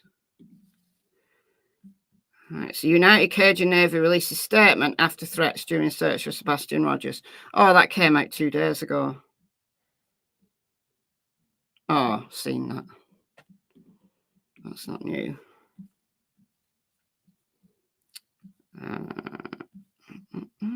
Seen that.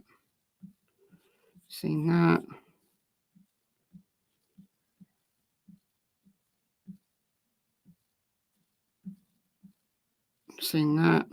All right, so let me just show you the Sumner County Sheriff's Office important announcement, which came out an hour ago. Attention everyone, we want to clarify that the eyeglasses recently found are not related to Sebastian Rogers. They're not related to Sebastian Rogers. No, exactly. Autism is not a measure of intelligence. It's not. Autism doesn't. Autism in itself is a developmental disorder that has a very wide spectrum. So although some people do have intellectual disabilities, so with autism, unless you have a brain disorder in addition to autism that is responsible for your intellectual disabilities, autistic individuals, they have a full spectrum of intelligence. Some people with autism are not intelligent, just like some people without autism are not intelligent, as measured by traditional intelligence tests. Whereas some people with autism are highly intelligent. And then there's some people who don't have autism who are also highly intelligent. Just because someone has autism doesn't mean it means anything for their intelligence, really. But there are people who are autistic who are autistic savants, and they're unusually, incredibly, like genius level intelligent. And it's just about how their brain's wired, and they're way beyond the intelligence of even incredibly intelligent non-autistic person. Einstein, yeah, it's kind of said that Einstein was autistic, but we obviously don't know. We've not got him available to do a test. So his issues. Now, I did a whole live stream on this channel about the chromosomal syndrome, the chromosomal deletion syndrome that Sebastian had. It's called 6q27 chromosomal deletion syndrome, and I did a whole live stream about it. So go and check that out if you're interested in the actual disorder that Sebastian was diagnosed with when he was young, a baby. He was diagnosed with that when he was a baby. It's a chromosomal deletion disorder. And he was only diagnosed with autism last year. And it's actually the chromosomal deletion syndrome that is probably the one that's responsible for Sebastian's difficulties, challenges that he's had in his life. The autism is an extra diagnosis, but it's probably, in my opinion, that it's the chromosomal disorder that's creating the autistic symptoms. So he's probably a very, very intelligent young man, and people, including his mother and stepfather, are underestimating his intelligence. Although it's actually Chris Proudfoot who said that Sebastian was an excellent chess player. So maybe they're not underestimating estimating his intelligence. Maybe they're not. Okay, so TBI are putting out the actual Amber Alert. So this is the Amber Alert. So this is in regard to the altered Amber Alert that's doing the rounds. So the TBI are not happy about someone altering the Amber Alert. So this is the actual Amber Alert that we've probably all seen. But the photo that has been photoshopped is this one. But apparently Seth Rogers did want this photo being put out. So when there was the potential that Sebastian was out there somewhere without his glasses, he wanted a Photoshop version of Sebastian without glasses to be released. However, what someone did was put this photo on the Amber Alert, and the TBI don't like that. So it's not the photo that's the problem. It's the fact that the photo was put onto the Amber Alert that the TBI are not happy about. So it was Lauren Conlin who said, confirming Seth Rogers, we're about to record Nancy Grace, did in fact want this picture of Sebastian Rogers Photoshop so people could see what he looked like without glasses. However, we do know once again that the glasses that were found have been confirmed by Sumner County Sheriff's Office not to be Sebastian's. We want to clarify that the eyeglasses recently found are not related to Sebastian Rogers, but that doesn't mean to say that Sebastian might be out there without his glasses. He might be out there without his glasses. So I still think it's useful just to show what Sebastian would look like without glasses. Has he got a passport? I don't know. I think Katie said no. I think she was asked that question, but don't quote me on that. He does look so much older without glasses on. He does.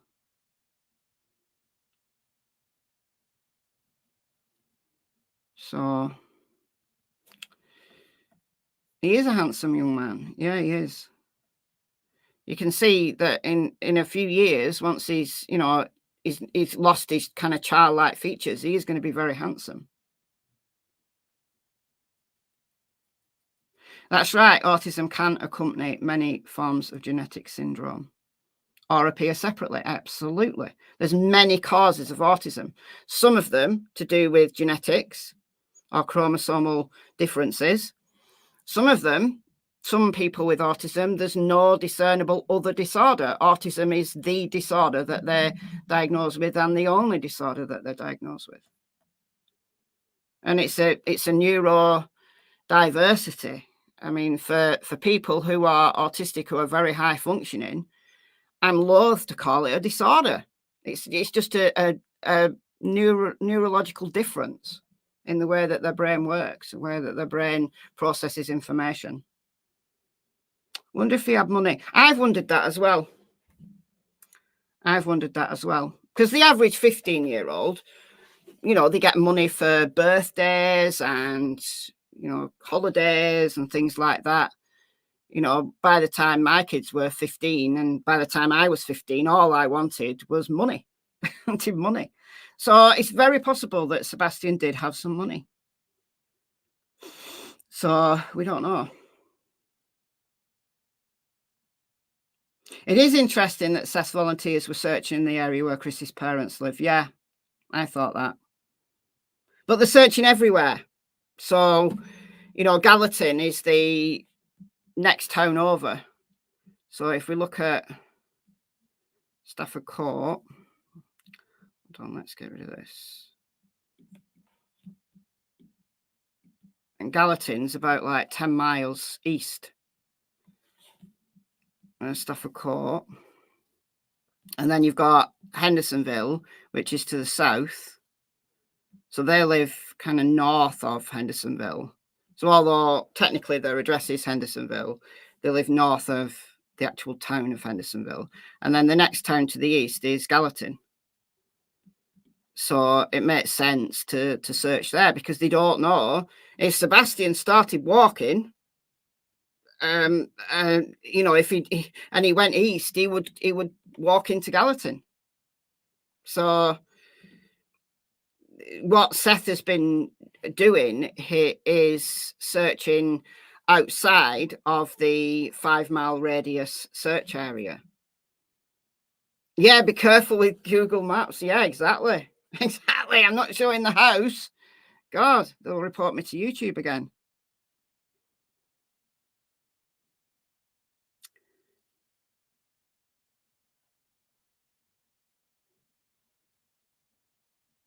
Map emoji still required. I need to do one.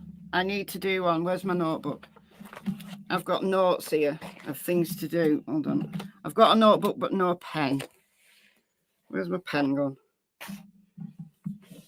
No idea where my pen is. Oh, I found my glasses, everybody. Found my glasses that I'd lost. Can't find my pen now.